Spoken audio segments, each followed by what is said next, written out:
Bonjour messieurs, bonjour madame, bonjour mon frère, bonjour ma sœur. Me voici revenir encore une fois chez vous pour partager l'évangile à travers la chanson dans cette rubrique que je viens d'inaugurer qui s'intitule Leçons à tirer d'eux. En fait, il s'agit de tirer les enseignements à partir d'une chanson. Pourquoi j'ai lancé cette rubrique? Parce que je suis convaincu que, à l'instar des psaumes, les chansons chrétiennes que nous écoutons, ce n'est pas que pour adorer, ce n'est pas que pour chanter, ce n'est pas que pour danser. C'est avant tout des sources d'enseignement. Il y a de la matière à exploiter dedans. Et il y a certaines personnes qui peuvent être réconfortées, affermies. Il y a de l'intercession. Il y a de la prédication. Il y a quelque chose à tirer de nos chansons. Voilà pourquoi je tire une attention particulière sur nos chansons. Aujourd'hui, nous allons exploiter les enseignements contenus dans la chanson Trop près de la frontière de Sylvain Aquala. Mais avant de commencer, j'aimerais fixer les opinions sur 3 points. Premièrement, je ne suis pas pasteur et je ne viens pas pour le compte d'une paroisse. Je suis juste un frère comme vous, pécheur de nature, quelqu'un qui a obtenu la grâce de Dieu. Et voilà pourquoi, après toutes les bêtises que j'ai commises, après tous les péchés que j'ai commis et que Dieu a eu pitié de moi. Si Dieu ne m'a pas tué, si Dieu m'a gardé en vie, c'est parce que là, il m'a fait cette grâce.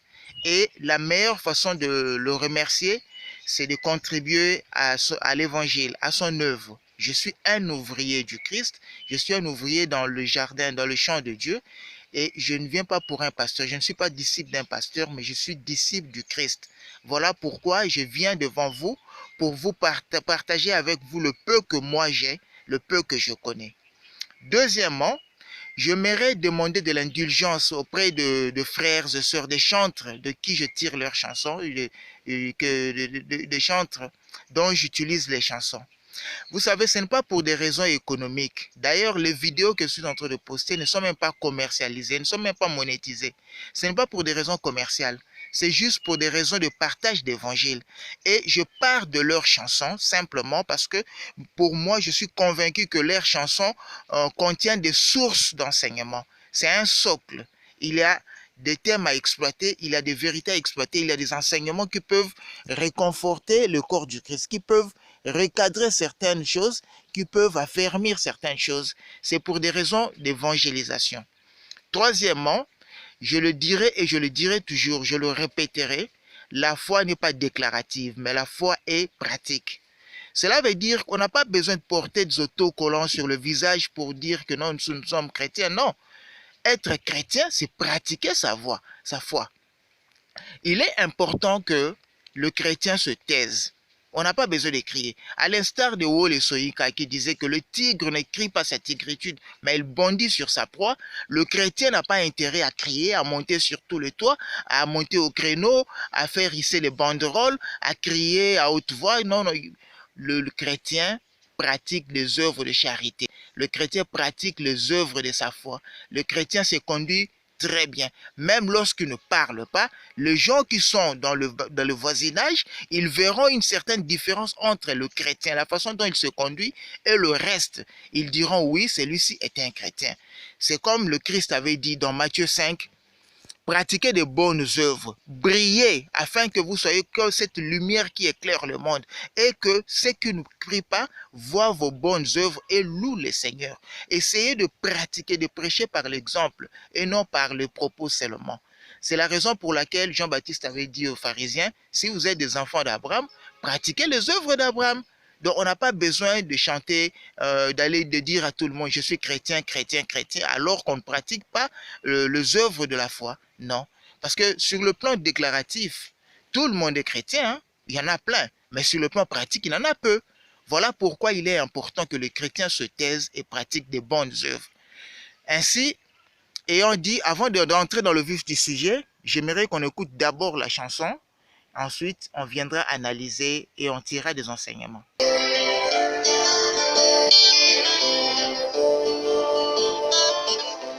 Tu as dit que Satan t'a séduit. Tu as dit que Satan t'a trompé. Tu as dit que Satan t'a fauché. Tu as dit que Satan t'a dérouté. Mais moi je te dis, mais moi je t'apprends. Tu es allé trop près de la frontière. Tu es allé trop près de la frontière. Oh mon ami, tu es allé trop près de la frontière. Oh mon ami, tu es allé trop près de la frontière.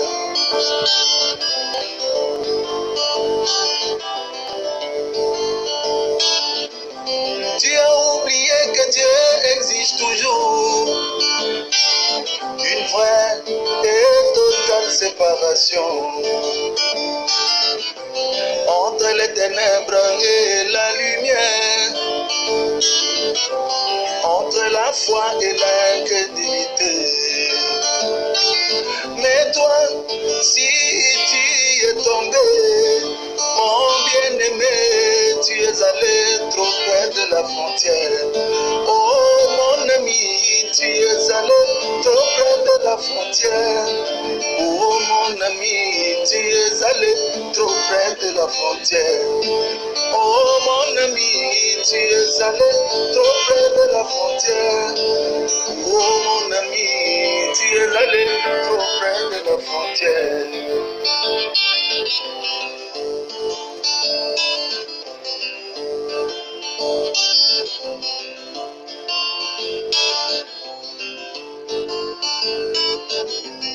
Si tu restes, toi mon bien-aimé,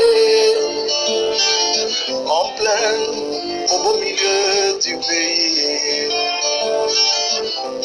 pour que Satan arrive jusqu'à toi, il doit passer par les 3 étapes. La justification, la sanctification et le baptême du Saint-Esprit. Et là, il devient ton bien-aimé. Il ne pourra plus causer de dommages. Mais toi, si tu es tombé, ma bien-aimée, tu es allé trop près de la frontière. Oh mon ami, tu es allé trop près de la frontière. Oh mon ami, tu es allé trop près de la frontière. Oh mon ami, tu es allé trop près de la frontière. Mon ami, tu es allé trop près de la frontière.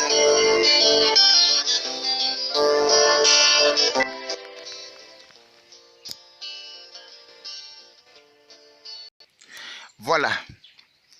Et je pense que là où vous êtes, la chanson est très intéressante. La chanson contient beaucoup de matière dedans. Premièrement, il faut commencer par situer le contexte. Je commencerai par traduire la chanson en lingala. En lingala, on dit, donc, on est entré, c'est une sorte de dialogue. Mutazo solo lana muninga, ezana mutumoko akweyaki na masumo, alobi que yo lobi satana amekaki yo. Olobi que satana akweyisi yo. Menga na koyebisa yo, opusani mingi pemeni ya ndelo. Opusani penza makasi pemeni na ndelo. Okwei te yo moko eza foti na yo po okei mingi na ndelo, okatisi ndelo, opusani penda pemeni na ndelo. Okatisi ndelo te kasi opusani pemeni na ndelo. Ebongaki ozala musika kasi yo oke pemeni na ndelo. Yango wana oyo kokatisa. In English, I'm gonna say that you say that Satan has deceived you. You say that Satan tempted you. But I tell you, my guy or my sister, that you get too close to the borderline. You get too close to borderline. That's why you fall down. It's not the fault of the devil, but it's your own fault. You get so close to borderline. Donc, cela veut dire, le monsieur avait une certaine conduite. Le chantre dit dans la vie, il faut qu'il y ait une nette séparation. Premièrement, il faut définir qu'est-ce qu'on appelle frontière. La frontière, c'est une ligne de démarcation entre deux entités, entre deux pays, entre deux provinces, entre deux départements, entre deux communes, entre deux zones géographiques, entre deux zones monétaires, entre deux zones linguistiques, entre deux continents, entre deux mondes, entre deux États. Je peux donner un exemple. Nous sommes dans un pays chaud, dans un pays à climat tropical, la RDC. Bon, la RDC, à supposer que nous sommes en Afrique. Nous quittons l'Afrique, nous allons en Europe, c'est que nous allons traverser une frontière. Il y a une frontière d'abord territoriale, la mer Méditerranée, mais il y a aussi une frontière climatique parce que nous quittons la zone tropicale pour entrer dans la zone tempérée. Bien que le Maghreb, c'est déjà la zone tempérée, mais on peut l'assimiler à la zone tropicale. Et dans la frontière, on ne traverse pas la frontière n'importe comment, non. Et puis, on ne traverse pas la frontière sans qu'il y ait de répercussions. Si vous quittez un pays, comme nous sommes ici en République démocratique, vous quittez notre pays, vous allez peut-être en Angola.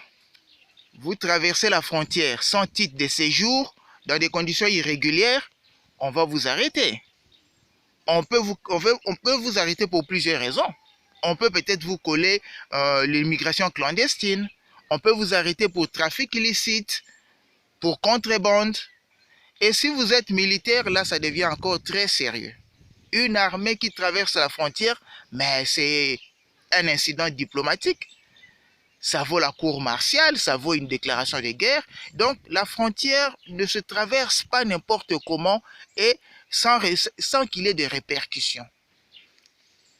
Si vous quittez une zone chaude pour entrer dans une zone froide, c'est que vous avez traversé la frontière. Vous allez découvrir qu'il y aura des répercussions, même sur le plan sanitaire. Vous étiez habitué à la chaleur, là, vous vous confrontez au froid, peut-être vous pouvez geler, vous pouvez développer certaines maladies. C'est comme quelqu'un qui quitte la zone froide pour venir dans la zone chaude, surtout dans le climat tropical, il est confronté au paludisme, il est confronté à toutes les maladies tropicales. Donc cela veut dire qu'on ne traverse pas la frontière n'importe comment et sans qu'il y ait des répercussions. Maintenant, essayez un peu de réfléchir très bien. Si la frontière naturelle, la frontière des hommes, la frontière terrestre peut être traversée avec des répercussions. Maintenant, vous traversez la frontière, vous quittez le camp de Dieu, vous allez dans le camp du diable. Ça ne sera pas sans répercussions, ça ne sera pas sans conséquences. Il y a toujours des conséquences. Voilà pourquoi le chantre dit ceci. Nous quittons le plan. Oui, je reviens sur ce que je disais parce qu'entre-temps, il y avait des sœurs qui passaient et elles vendaient. Je ne voulais pas le prendre dans la vidéo.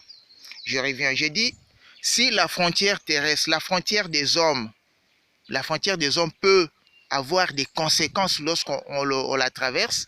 Maintenant, la frontière entre le camp de Dieu, qui est le camp du bien, et le camp du diable, qui est le camp du mal. Lorsque vous traversez, dans un sens, il n'y aura pas de répercussions. Parce que quand vous quittez le camp du diable et que vous entrez dans le camp de Dieu, Dieu vous accueille à bras ouverts. Le diable essaiera de mener une expédition punitive pour vous faire du mal, mais Dieu va vous protéger. Mais quand vous quittez le camp de Dieu et que vous traversez dans le camp du diable, croyez-moi, qui que vous soyez, il y aura toujours des répercussions. Parce que là, il n'y a pas, ça ne se discute pas. Le diable ne fait pas de quartier. Vous n'êtes pas de son côté et quand vous traversez, il vous attrape. C'est comme, il vous traite comme un soldat ennemi. Comme un soldat ennemi. Imaginez deux pays en guerre. Le soldat d'un camp traverse la frontière et se retrouve entre les mains de l'autre camp. Comment est-ce qu'on va le traiter? C'est la même chose. Le chantre dit que il y a une ligne. Il y a deux camps.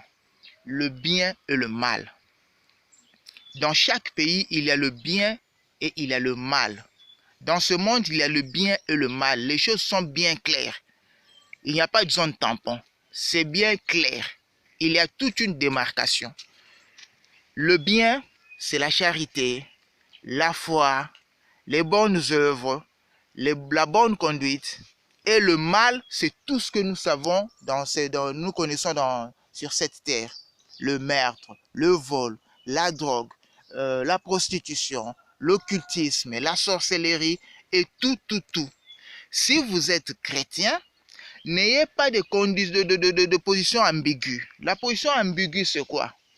Vous dites que je suis chrétien, mais vous fréquentez trop souvent les gens qui pratiquent le mal. Ça, vous vous rapprochez trop près de la frontière. Vous vous rapprochez trop de la frontière. Pourquoi? Parce que il faut qu'il y ait une nette démarcation. Les gens qui pratiquent le mal doivent être de leur côté et les gens qui pratiquent le bien doivent être dans le leur. Il ne faut pas qu'il y ait des positions un peu médianes. Pourquoi je fais cette vidéo? Je vais commencer par l'exemple. Dernièrement, j'ai été en conversation avec un ami. Bon, c'est un petit frère de mon quartier qui vit maintenant en Afrique du Sud. Nous sommes amis sur Facebook et de temps en temps, on chatte inbox. Et ces derniers temps, je lui demande, on se demande les nouvelles. Il m'a appris que là où il vit, nous sommes dans une société tellement permissive que aujourd'hui, dans le monde, il côtoie des milieux où vendre la drogue, consommer la drogue, faire la prostitution, faire tout ce qui est illicite n'est pas mauvais. D'ailleurs, nous sommes dans une société, dans un monde permissif, un monde très permissif. Si vous vous rendez compte que partout, on ne parle que de légaliser telle chose, déjà en son temps, je rappelle que Peter Tosh, c'était un chanteur reggae qui est mort en 1983. Avant de mourir, donc c'est une chanson qu'il avait sortie peut-être en 81 ou en 80. La chanson s'intitulait Legalize It. Legalize It, cela veut dire que légaliser ça. Légaliser quoi? Légaliser la consommation du chanvre. Légaliser la consommation du cannabis. À l'époque, on l'avait traité de fou, mais aujourd'hui, aux États-Unis, on n'a pas légalisé la consommation du chanvre pour des fins thérapeutiques. Bon, essayez un peu de m'expliquer parce que moi, je ne comprends pas très bien. Consommer du chanvre pour des raisons thérapeutiques et puis on l'a légalisé dans les pays occidentaux. Aujourd'hui, la consommation du cannabis n'est plus un délit. Et c'est comme ça, petit à petit, on ira jusqu'à ce qu'on va tout légaliser. Les extasies, la cocaïne, l'héroïne, l'opium, toutes les drogues, la prostitution déjà. À partir de mai 68, toutes les vannes ont été ouvertes et toutes les digues ont cédé.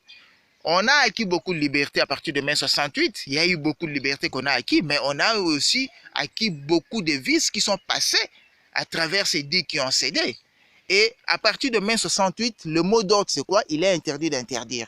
Donc cela veut dire que quelqu'un qui veut fumer son chanvre, c'est son problème.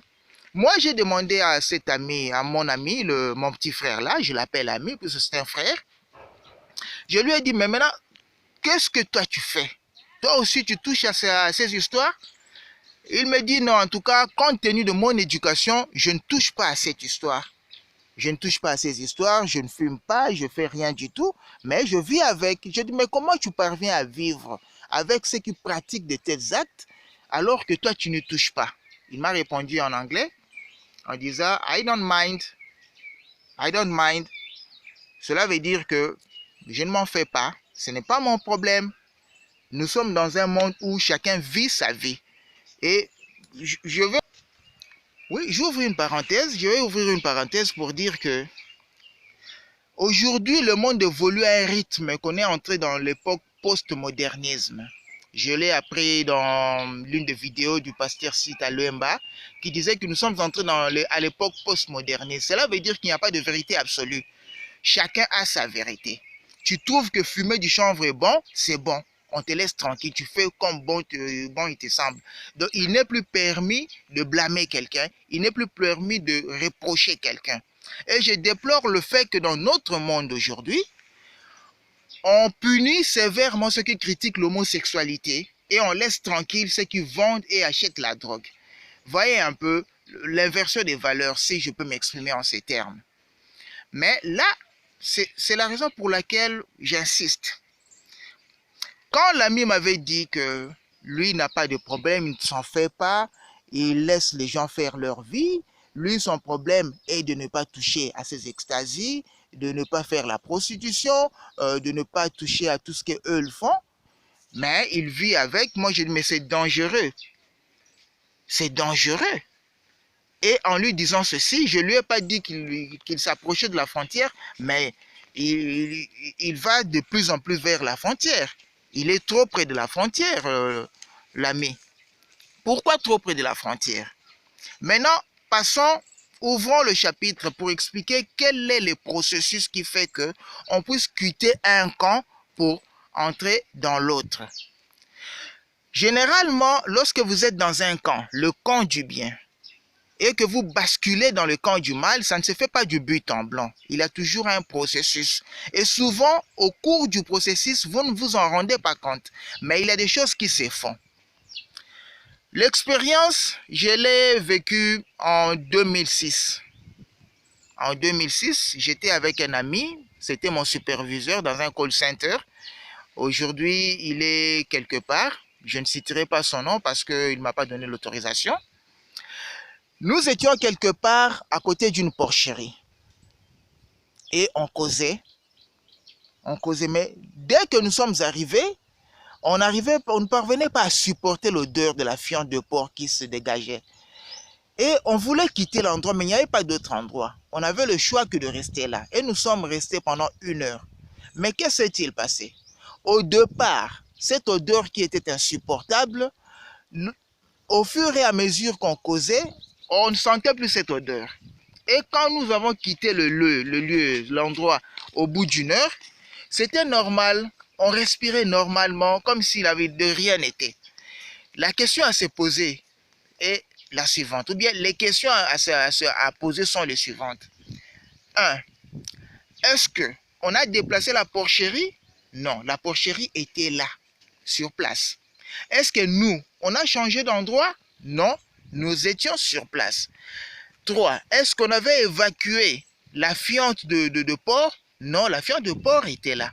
Mais comment se fait-il que la même odeur qu'on ne supportait pas au début, et au bout d'1 heure, on supportait, et puis on faisait comme si ça existait, on ne sentait même plus l'odeur? C'est que nous étions accoutumés à cette odeur. On l'a intégrée dans notre organisme. C'est le processus normal. Lorsque vous quittez un endroit pour entrer dans un autre, vous quittez une condition pour entrer dans une autre, au départ, il y a un choc. C'est comme ce que les Anglais appellent culture shock. Donc, c'est un choc culturel, c'est un choc thermique, c'est un choc d'odorat, c'est un choc. L'organisme ne parvient pas, l'organisme se trouve en contact avec un corps étranger. L'organisme est soumis à des conditions qui ne sont pas habituelles. Et la première réaction, c'est la répulsion. Vous allez voir que vous allez repousser cela. Et la démarche naturelle pour l'homme, c'est de quitter cet endroit. Mais si vous persistez et que vous dites que non, je ne quitte pas, je reste là, vous allez vous en accommoder petit à petit. Au départ, vous étiez répugnant, répulsif à 100%. Mais au bout d'un petit moment, vous serez répulsif à 90%. Cela veut dire que 10% de vous ont déjà commencé à accepter cette condition. 10% de notre odorat ont commencé déjà à accepter cette odeur.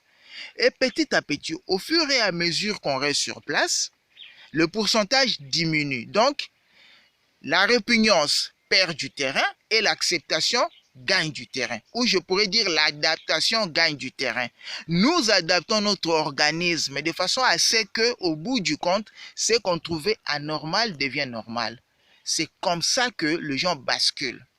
Dans le cas pratique, vous êtes à côté de quelqu'un qui fume et vous ne fumez pas. Dès qu'il allume sa cigarette, l'odeur de la fumée, ça vous indispose. Si vous ne quittez pas l'endroit ou si vous ne demandez pas à la personne qui fume de se déplacer et que vous restez là, au fur et à mesure que vous inhalez la fumée, vous devenez un fumeur passif. Vous vous accommodez à la fumée de la cigarette jusqu'à ce qu'au bout du compte, ça ne vous fera absolument rien. Vous ne remarquerez même plus qu'on est en train de fumer parce que vous avez déjà intégré l'odeur de la cigarette dans votre organisme. Ça se passe toujours comme ça. Le mal, c'est aussi comme ça. En lingala, il y a un proverbe qui dit Soro tamboli na moibi, oibi. En français, pour traduire en français, on dit si vous côtoyez le voleur, vous finirez par voler. Cela veut dire au départ, si vous êtes de bonne éducation, si vous ne volez pas, vous côtoyez un ami qui vole. Au départ, vous ne serez pas d'accord. Vous allez lui dire ne vole pas. Oui, rends la chose que tu as prise. Non, en tout cas, ne le fais pas, ne le fais pas. Mais si au lieu de rompre cette relation, mais vous continuez à le côtoyer, il viendra un jour. L'autre fois, quand il va voler, ça va vous faire quelques pincements dans le cœur, mais il se passera comme si vous n'avez plus le courage de lui faire des reproches. Et finalement, vous allez commencer par passablement accepter cela. Un jour, vous aurez peut-être faim, vous finirez par goûter à ce qu'il a volé.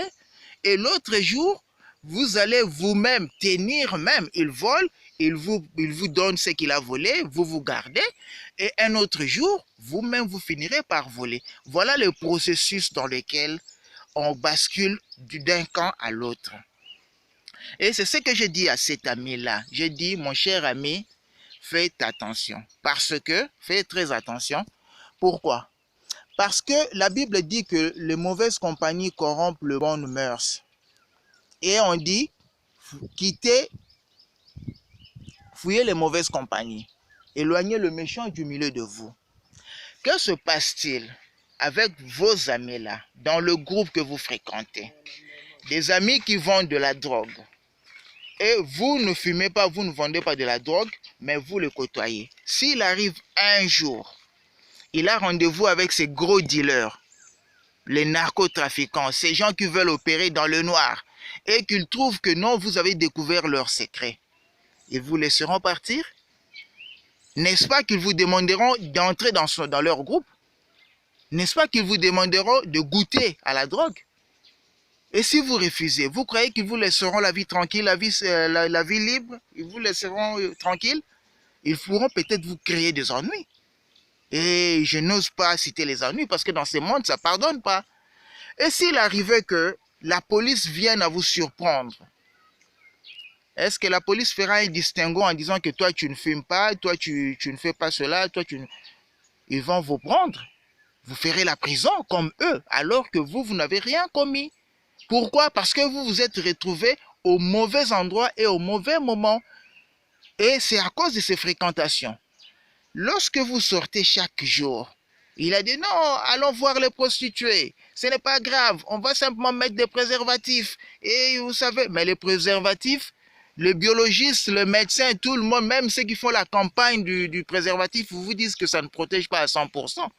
Vous fréquentez les prostituées, mais vous êtes trop près de la frontière. Vous vous approchez trop de la frontière. Mais il ne reste plus qu'au préservatif d'éclater, de se trouer.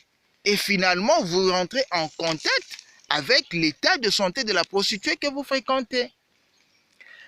Votre ami a l'habitude de fréquenter, d'avoir plusieurs copains, si c'est une fille. Vous savez, nous sommes à Kinshasa, où certaines filles en font un modus vivendi, hein? En tout cas, elles entretiennent 3, 4, 5, voire 10 copains, 10 messieurs, on les appelle les mouchina. Tel lui achète un téléphone, l'autre achète des unités, l'autre donne l'argent du transport, et ceci, cela. Mais vous êtes une fille bien élevée, vous êtes, bon, même celles-là ne sont pas mal élevées non plus, hein, mais elles sont quand même de l'autre côté de la frontière, parce que ce qu'elles font, Dieu n'agrée pas, Dieu n'est pas d'accord avec. Mais vous gardez votre pureté, vous gardez votre virginité, vous gardez votre sainteté. Mais à force de côtoyer, un jour, vous finirez par l'accompagner chez ses amants. Vous finirez peut-être par mentir. Un jour, vous finirez par mentir. Elle est partie avec son amant, vous croisez son papa qui vous demande, mais où est passé ton ami? Non, l'ami, on avait des problèmes, on avait beaucoup de travail à l'université et elle est restée, il y a un TP, il y a ceci, il y a cela. Vous montez. Or, quand vous montez, c'est que vous coopérez à ce mal. Mais c'est une autre façon de dire que vous vous rapprochez trop près de la frontière. Mais qu'arrive-t-il? Vous croyez que vous ne serez que spectatrice pendant qu'elle va faire ses histoires, vous serez toujours là en train d'attendre. Mais vous finirez par prendre goût. Parce qu'à force de voir certaines choses, vous vous accommodez à cette vie. Vous ne trouvez plus que ce n'est pas mauvais. Un jour, vous finirez par essayer. Et on commence toujours par essayer. Quand vous essayez, vous traversez la frontière. Parce que ce que le chantre disait, à force de se mettre trop près de la frontière, on finira par le traverser. On finira par la traverser, excusez-moi. Et quand on traverse la frontière, il y a toujours des répercussions. Quelles sont les répercussions pour ceux qui côtoient le fumeur de chanvre, ceux qui prennent la drogue et tous ceux qui font le mal? Ils finissent par être addictifs ou addictives, ce sont des filles. Donc, ils développent une certaine dépendance. Il y a des gens, la première fois qu'ils ont pris de la cocaïne, ils sont devenus esclaves de la cocaïne et ils ne peuvent pas vivre. Vous allez voir des gens, lorsqu'on ne lui donne pas sa dose, franchement, il est malade. Il est malade, il peut faire des convulsions, il peut tout faire, il peut même mendier, il peut même vendre quelque chose de sa maison simplement pour acheter sa dose. Pourquoi? Parce qu'il a traversé la frontière et il est devenu esclave de la chose qu'il a trouvée là. C'est la même chose que certaines personnes ont contracté des maladies sexuellement transmissibles. Certains ont contracté le cancer. Les autres sont même devenus, ont eu des problèmes neuropsychologiques ou neuropsychopathologiques. Et il y a plein de choses comme ça. D'autres se sont retrouvés en prison, d'autres ont perdu leur vie, ils ont noirci leur casier judiciaire. Et voilà, il y a toujours des répercussions. Mais les plus grandes répercussions sont des répercussions spirituelles. Ce sont des répercussions spirituelles. Parce que vous êtes chrétien. Mais on vous voit toujours accompagné des gens qui pratiquent quelque chose, des prières, qui invoquent les esprits. Vous dites, mais non, il n'y a pas de conséquences. Non, surtout en matière spirituelle, tout a des conséquences. Tout a des conséquences. Et vous allez voir quelqu'un qui va à l'église, parfois, il y en a qui sont peut-être égarés par leur pasteur. Le pasteur est versé dans certaines pratiques qui sont mauvaises, mais le monsieur croit et il est trop près de la frontière. Mais malheureusement, que Dieu fasse grâce parce que c'est un monsieur qui croyait bien faire. Donc, je disais, c'est un monsieur qui voulait bien faire, mais malheureusement, il est égaré par un mauvais pasteur et le pasteur l'entraîne dans des pratiques un peu occultes et puis il finit par perdre la raison. Il y en a beaucoup dans nos églises qui ont perdu la raison. Ce n'était pas parce qu'eux-mêmes sont allés chercher des histoires, des histoires. Non, ils ne sont pas allés chercher des problèmes. Peut-être qu'ils ont été égarés. C'est la raison pour laquelle je dirais que être trop près de la frontière, c'est côtoyer le mal chaque jour sans prendre conscience de se retirer. C'est adopter un comportement à risque et persister dans ces comportements-là. Côtoyer le mal, c'est quoi? Côtoyer le mal, vous pouvez ne pas pratiquer, mais vous êtes tout le temps avec les voleurs, vous êtes tout le temps avec les prostituées, vous êtes tout le temps avec les dealers de drogue, vous êtes tout le temps avec les fétichistes, vous êtes tout le temps avec les mauvais, c'est que vous êtes trop près de la frontière. Eux, ils ont déjà pratiqué, ils ont déjà traversé la frontière, vous êtes encore dans le bon côté. Mais puisque vous êtes ensemble, il ne reste plus qu'un pas. Un petit rien, un faux mouvement, vous traversez la frontière. Et quand vous traversez la frontière, quand le diable sait très bien que vous n'êtes pas de lui et qu'il vous attrape, en tout cas, il vous fait subir tout ce qui n'est pas bon. Adopter un comportement à risque, c'est pratiquer sous couvert ou sous prétexte de se protéger. Tu dis, ah, moi je fume, mais c'est pas grave, chaque fois je prends du lait, je mange bien, il n'y a pas un problème. Non, mon cher ami, il y a toujours un problème quand vous fumez. Quand vous prenez trop d'alcool, il y a toujours un problème. Non, moi je sors avec les prostituées, je fréquente les prostituées, mais je me protège toujours, je ne sors jamais sans mon préservatif. Vous croyez être en sécurité, mais non, un jour, vous vous rendrez compte que même le préservatif ne protège pas. Et ça sera le moment de regretter. Pour citer les exemples de ceux qui sont partis trop près de la frontière, puisons d'abord dans la Bible. Nous allons dans le livre de Genèse. Au livre de Genèse, à cette époque, il n'y a eu que 4 personnes. Il y avait Adam, il y avait Ève, il y avait Caïn et Abel. Je ne sais pas s'il y avait d'autres enfants, mais la Bible n'en en fait encore pas cas à cette époque. Il n'y en avait que 4, donc 2 parents et 2 enfants. Suite à une histoire de sacrifice, le sacrifice d'Abel a été agréé, le sacrifice de Caïn a été rejeté. Caïn a ressenti une certaine frustration. Et puis, il a commencé à développer la rage contre son frère. Il se fâchait contre son frère. Dieu a intervenu en ce moment. Dieu lui a dit, Caïn, la façon dont tu t'énerves, fais attention pour que le diable ne te séduise pas, que le diable ne te tente pas. Tu as intérêt à te calmer. Mais Caïn n'a pas écouté. Il s'est rapproché de la frontière. Il s'est rapproché de la frontière. Tant qu'il s'est contenté de se fâcher qu'il n'avait rien fait, il n'avait pas traversé la frontière. Mais jusqu'au bout du compte, à force de se fâcher, à force de se rapprocher de la frontière, il a fini par perdre la maîtrise et puis il traverse la frontière, il tue son frère. Et la répercussion a été immédiate.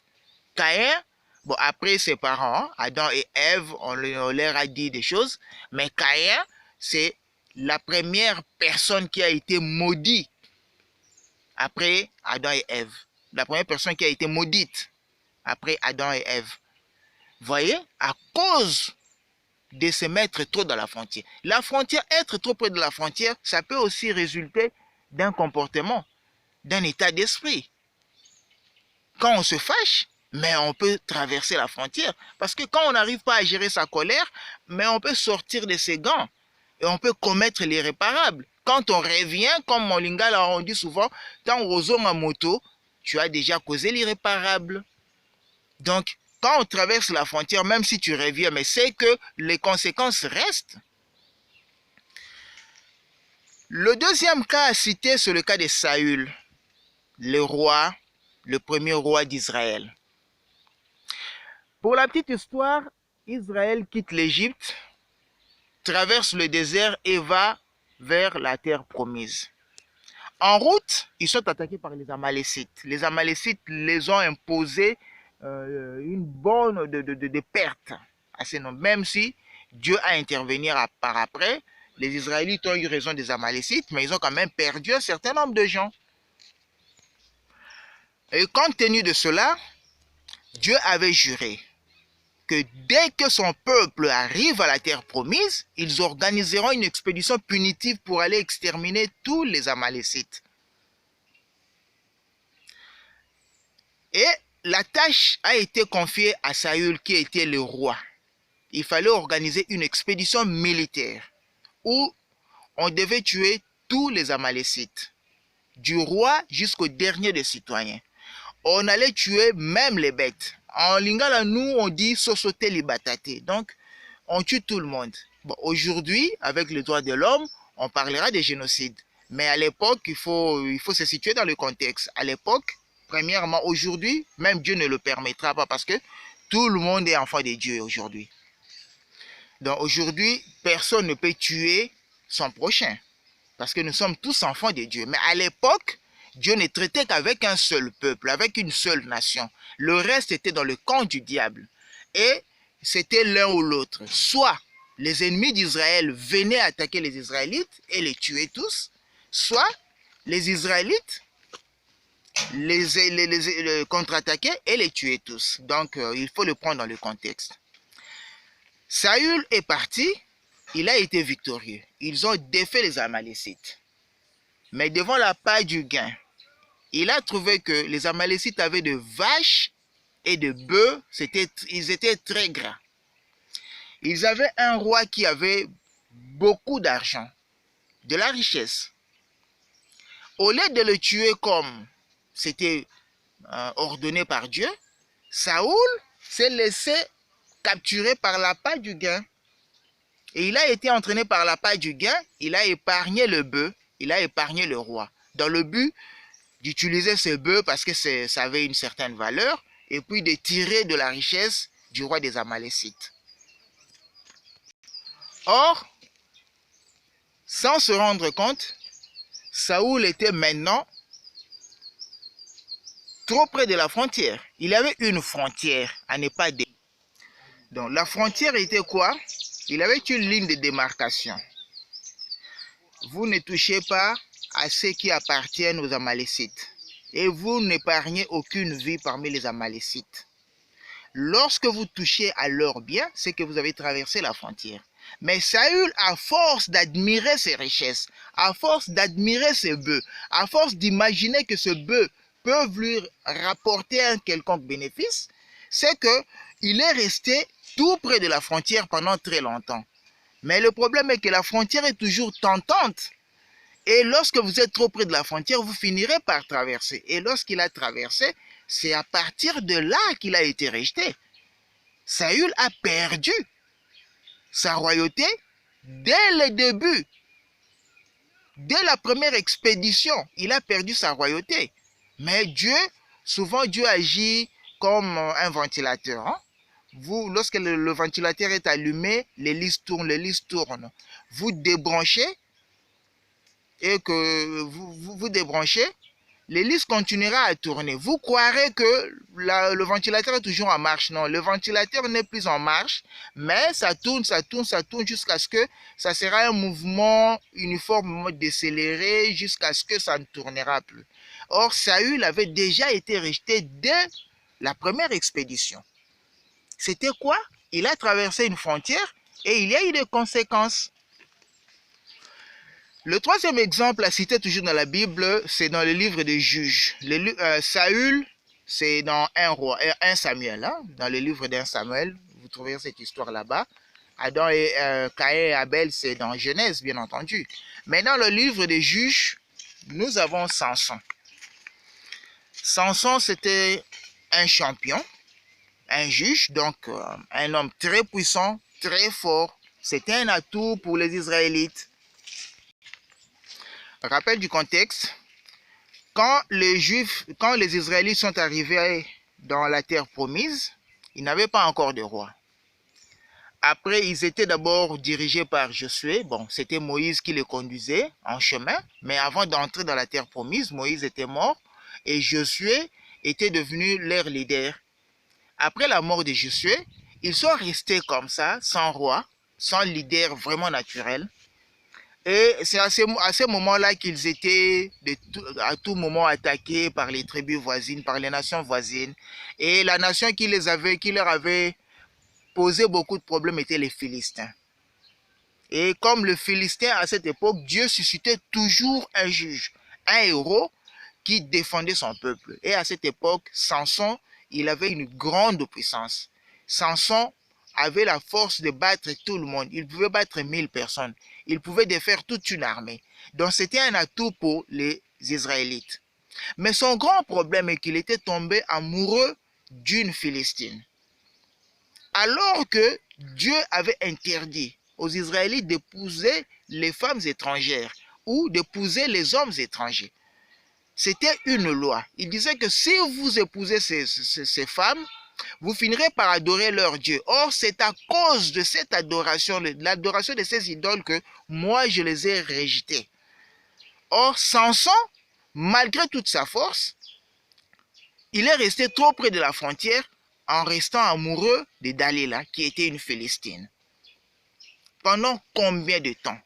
Et les Philistins avaient trouvé un moyen, l'occasion d'anéantir Samson. Et ils disent, bon ça va, comme Samson t'aime, toi tu es notre fille, tu vas travailler pour nous. Et tu dois tout faire pour découvrir le secret de Samson, comme ça on va le tuer. À plusieurs reprises, Dieu l'a averti, parce que Dieu nous parle tantôt d'une manière, tantôt d'une autre. La première fois, à chaque fois que tu vas visiter ta femme, les Philistins t'attaquent, tu les tues.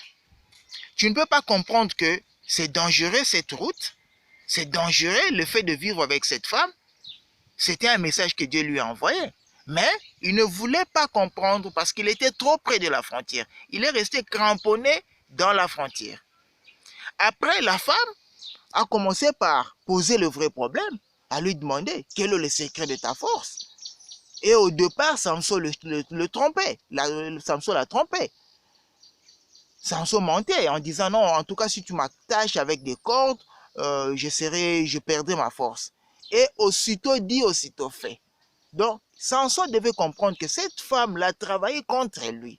Mais Samson était très aveuglé et Samson s'était accroché à la frontière jusqu'à ce que la femme l'a tenté à plusieurs reprises. Et au bout du compte, Samson a fini par lui révéler son vrai secret. Et un jour, Samson couche.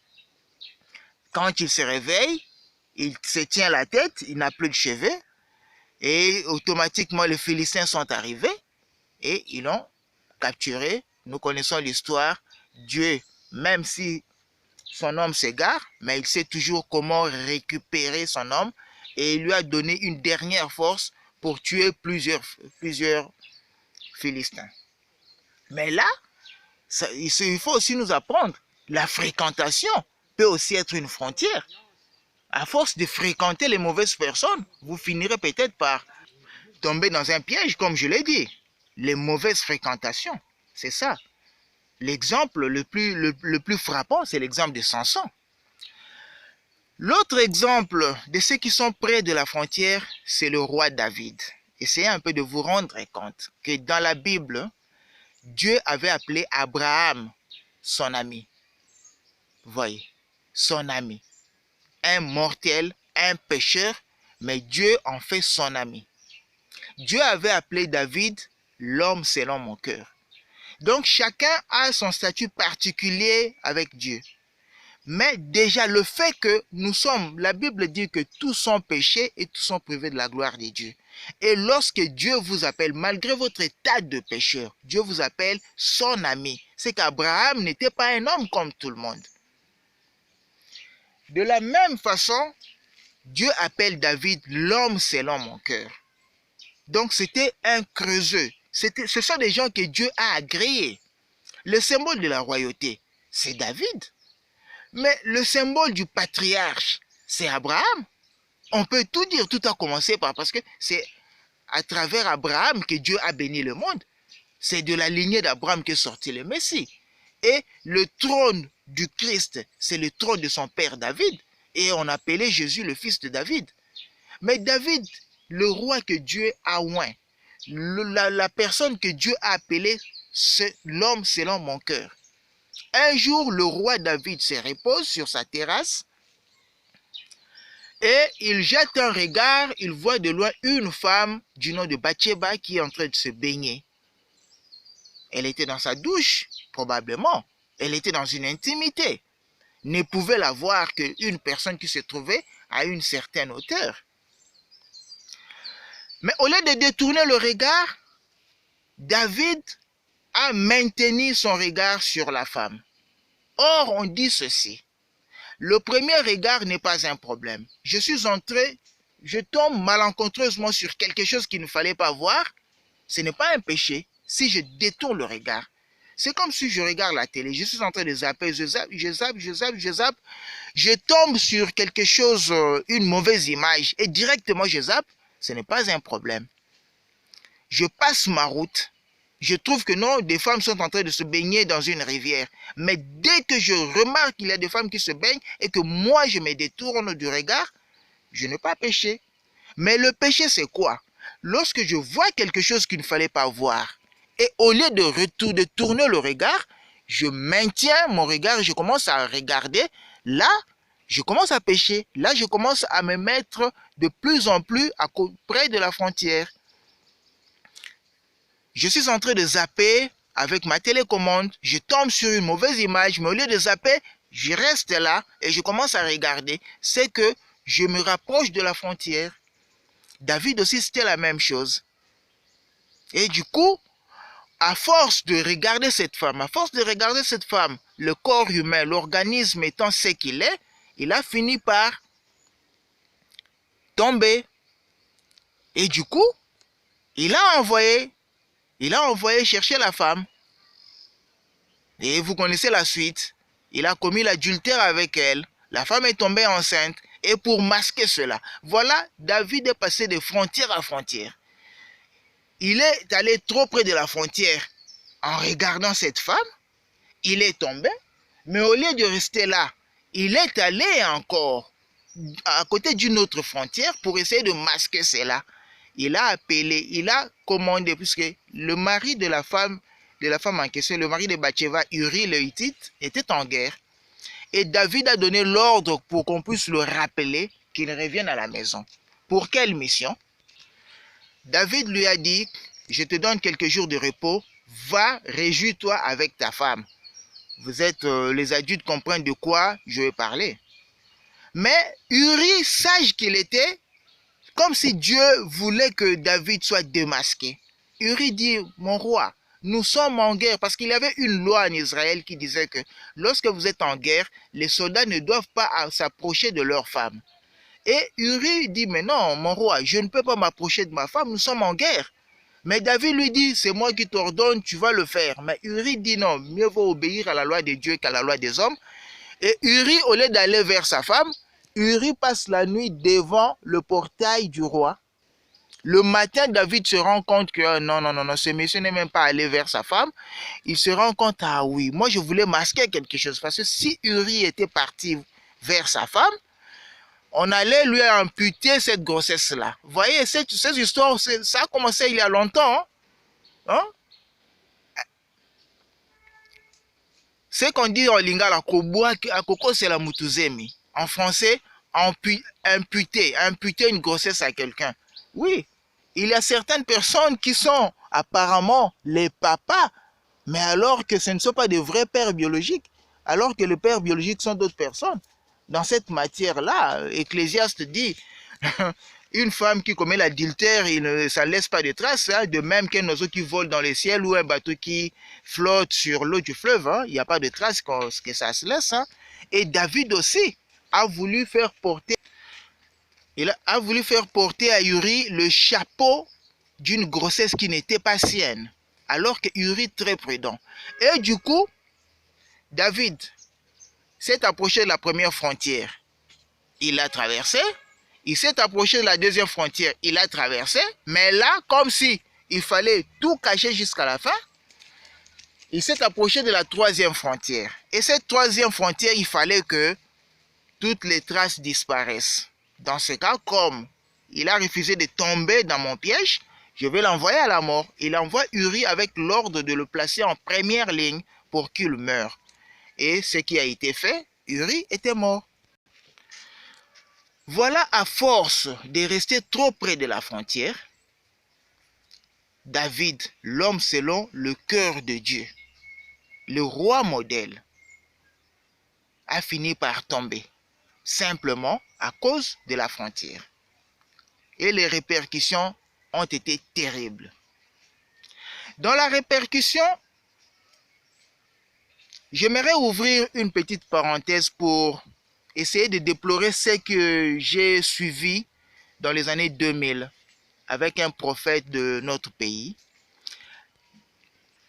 Vous savez, à l'époque de Jean-Baptiste, le roi Hérode avait pris la femme de son frère. Donc, la femme de Hérode vivait avec la femme de son frère. Et Jean-Baptiste, étant un prophète de Dieu, ne pouvait pas laisser cette histoire sans lui faire quelques reproches. Jean-Baptiste avait pris le courage d'aller lui dire que non, le roi Hérode, c'est pas bien, cette femme ne vous appartient pas, cette femme appartient à votre frère, vous devez la rendre à votre frère. Et Hérode l'avait arrêté. Le prophète en question, dont le prophète congolais avait dit, Jean-Baptiste manquait de la sagesse. C'était un prophète insensé, c'était un prophète moins sage. Parce que selon lui, lorsque vous allez chez le chef, le roi, le chef de l'État, le président, le ministre, vous ne devez pas lui dire ce qui est mauvais, vous ne devez pas lui formuler des reproches, vous devez simplement l'encenser, vous devez le louer, le djalelo. Ça, cette attitude, c'est une attitude purement humaine. Ce n'est pas une attitude de Dieu. Un homme de Dieu ne négocie pas avec le mal. Lorsque Dieu vous envoie délivrer un message, vous vous comportez en facteur, simplement. Aujourd'hui, certaines personnes peuvent ignorer ce qu'on appelle facteur, parce que nous sommes à l'ère de l'Internet, on a souvent les emails, le message inbox, mais à l'époque, à une certaine époque, la poste fonctionnait surtout dans notre pays. Il y avait des facteurs, des gens qui nous apportaient des lettres postées. Ils venaient souvent à vélo, ils déposaient la lettre. Lorsque quelqu'un vous envoyait une lettre, ça passait par la poste et puis on nous l'amenait. Un prophète, il ne met rien, il n'enlève rien, il n'ajoute rien. Il délivre le message tel que Dieu lui a recommandé de faire. Si Dieu vous dit que votre président, votre roi, votre ministre s'est mal comporté, que je vous envoie pour aller lui délivrer ce message, vous n'avez pas à cacher, non. Vous lui dites le message. Donc, ce qu'on dit, votre bouche, mais les propos sont de Dieu. Les propos de Dieu sortent de votre bouche. Ce n'est pas vous qui parlez, mais c'est Dieu qui parle à travers votre bouche. C'est ça, le travail de l'homme de Dieu. Or, nos prophètes, lorsqu'ils vont voir nos autorités, ils font des louanges tellement de sorte que même l'autorité, s'il avait commis du mal, il ne se rend même pas compte. Parce qu'on lui dit que ce qui est bien, tout va bien, madame la marquise, comme disait l'auteur français. Et on dit que tout va bien. Alors que l'autorité, c'est aussi une personne humaine qui peut se tromper. Il a besoin des gens qui le recadrent. Un prophète, c'est un oratoresse. Ce sont des gens, les autorités morales. C'est ça. Une autorité morale, c'est pas comme ici dans notre pays où les autorités morales sont un peu vues dans un sens ou dans un autre. Mais une autorité morale, c'est qui? C'est cette personne-là qui met tout le monde d'accord. Il a une moralité éprouvée, c'est quelqu'un qui a une référence, c'est quelqu'un, même le chef, il peut ne pas être une autorité officielle, non. Il peut ne pas être un riche, il peut ne pas être un homme puissant, mais c'est quelqu'un que tout le monde écoute. C'est quelqu'un qui remet tout le monde à sa place, que c'est quelqu'un qui recadre tout le monde. Lorsque l'autorité morale arrive, même le chef respecte. Nos chefs ont aussi dans le quartier peut-être un oncle, un cousin, un grand frère, un beau-frère qui l'écoute. Cette personne, le chef, il est le chef de tout le monde. Mais lorsque le chef se déchaîne et que le monsieur arrive ou la dame arrive, le chef se met peut-être pas au garde à vous, mais le chef écoute. Et souvent, c'est ça l'autorité morale. Le prophète aussi, c'est une autorité morale. Lorsque vous allez voir le chef et que le chef a commis du tort, Dieu veut le frapper, mais vous allez vous l'encenser. La Bible dit, quand je mets une sentinelle et que mon peuple pêche ou quelqu'un pêche, j'envoie la sentinelle. Si la sentinelle ne délivre pas le message et que le monsieur, la personne en question, persévère dans le mal, il mourra. Mais le sang de la personne retombera sur la tête de la sentinelle. Mais si la sentinelle délivre le message et que la personne n'écoute pas, il mourra ou la personne mourra, mais son sang ne retombera pas sur la sentinelle. Et Jean-Baptiste a fait son travail, même s'il a été tué, mais il a fait son travail. S'il avait mal fait son travail, s'il n'avait pas dit ce que Dieu voulait qu'il dise à Hérode, là, il aurait des problèmes. Maintenant, dites-moi, à l'époque, pour répondre, pour montrer qu'il ne faut pas suivre ces genres de messages que le prophète avait dit, il ne faut pas qu'il y ait de complaisance lorsque vous allez vers l'autorité, vers le chef. Maintenant, voyez ce qui s'était passé à l'époque de David. D'abord, j'ai planté les décors. David, c'était le grand roi. Il avait gagné toutes sortes de victoires. Il avait battu Goliath. Il avait défait les armées des Philistins. Il avait tout fait. Il a tout conquis. Et l'homme, Dieu avait appelé l'homme selon son cœur. Mais, qui est-ce qu'on lui a envoyé? On lui a envoyé quelqu'un qui n'était pas encore très connu. Parce que l'histoire du prophète Nathan, lisez la Bible. Est-ce qu'on parlait de Nathan avant son épisode avec David? Je ne pense pas. Est-ce qu'on parlait de Nathan après son épisode avec David? Je ne crois pas beaucoup.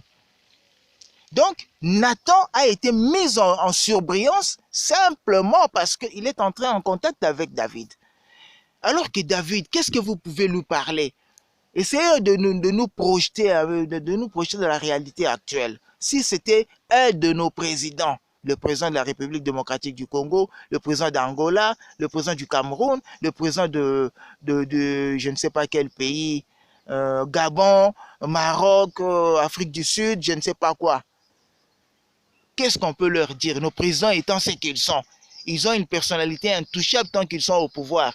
Et Dieu vous appelle. Si Dieu avait délivré ce message-là, si un de nos présidents s'était comporté comme David s'était comporté, et que Dieu a envoyé le prophète là qui disait que Jean-Baptiste était moins sage parce qu'il était allé reprocher le roi. Si Dieu l'a envoyé, il n'allait pas dire. Mais voilà ce que Nathan est venu.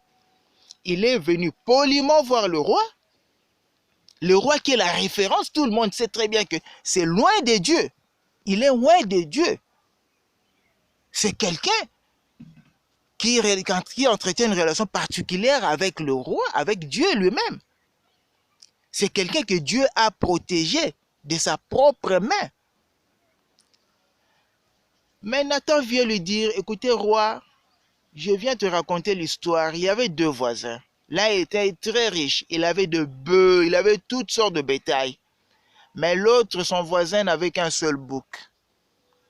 Et il entretenait ce bouc comme pas possible. Il dormait même sur un même lit avec ce bouc-là. Un jour, le riche a reçu des visiteurs, mais au lieu de sacrifier une de ses vaches, un de ses bœufs ou un de ses veaux, lui qui en avait des milliers, voire des millions, mais il n'a pas voulu. Il est parti prendre le bouc de son voisin qui était pauvre et l'a tué pour préparer à manger à ses visiteurs. Et en écoutant parler cela, le roi David a tonné comme pas possible. Imaginez maintenant, loin de Dieu, l'homme selon le cœur de Dieu, le grand roi, le super champion qui gronde.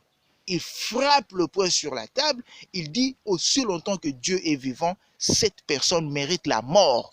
Et avant de mourir, il va rembourser, il va payer 10 fois plus. Maintenant, essayons de vous mettre à la place de ce prophète qui disait que Jean-Baptiste manquait la sagesse. Vous voyez le roi qui se déchaîne, qui s'enflamme comme ça. Mais le prophète, au lieu de paniquer, le prophète, il savait très bien qu'à ce moment-là, le roi pouvait les tuer. Parce qu'il avait pouvoir de vie ou de mort sur tous ces sujets. Le prophète, bien sûr, étant prophète, mais il était aussi sujet du roi. Beaucoup de prophètes ont été tués. Ésaïe, il a été tué. Jérémie, il était en prison. Élie a passé toute sa vie à fuir Jézabel.